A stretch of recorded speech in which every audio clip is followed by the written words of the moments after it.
Ayun mga kalipad oh. Ang galing ng mga manok na to. Ang galing oh. Parang kalapate rin oh. May kanya-kanyang ano, kwarto. Kasyang kasya mga kalipad oh. Mga kabos regal dyan. Ang galing oh. Nakakatawa. Ito mga kalipad oh. Mga lagay ng manok no. Oh, nakalabas yung mga buntot. Ibang klase ito ano. Binevent ba ito o parang show nila, pan-display. Grabe, ang ganda oh. Ito mga kalipad oh, kakaibang kalapate ito. Pastig ng kulay oh, pula o parang kalawang. Ito malupit oh mga kalipad oh. Pusa sa kalapate, magtropa.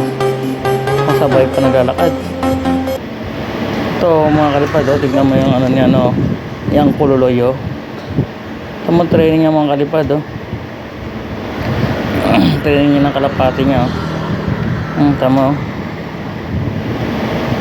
Mahirap mag-training siguro ng ganyan no. Hindi diretso sa ano, sa loop mo, paikot-ikot lang dyan. Galing oh. Paano kaya mag-training ng ganito? Samantalang tayo mga puncher eh, pag binitawan natin kalapate natin eh, diretso uwi agad. O lalayo agad sa'yo. Ito ibang klase, paikot-ikot lang dyan oh. Sa kanya mga kalipad, mga kabos rijal. Tignan mo oh. Ganyan lang oh. Yan ang ikot ng kalapate mga kalipad oh. Ang galing oh. Oh. Bumalik pa sa'yo. Ito kakaibang mga kulay nito. Grabe oh. Ang gagandang linyada. Ito nakakahinayang isama sa race.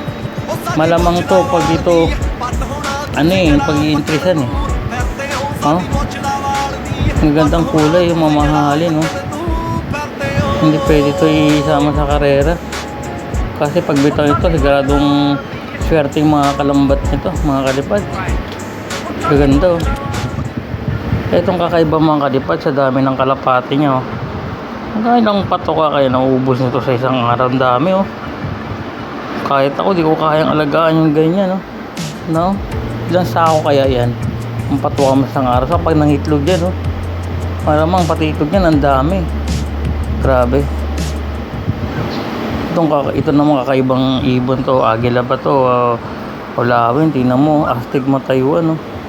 Nakakatakot oh. Tingnan mo tinginan niya oh. Oh. Yari kalapati mo dito, sigurado. Pag kinain oh, tama ng tingin pa sa akin oh. Sa mga titigan niya mga kalipad oh. Kalipad! Yan parang inakay lang! 3, kalipad!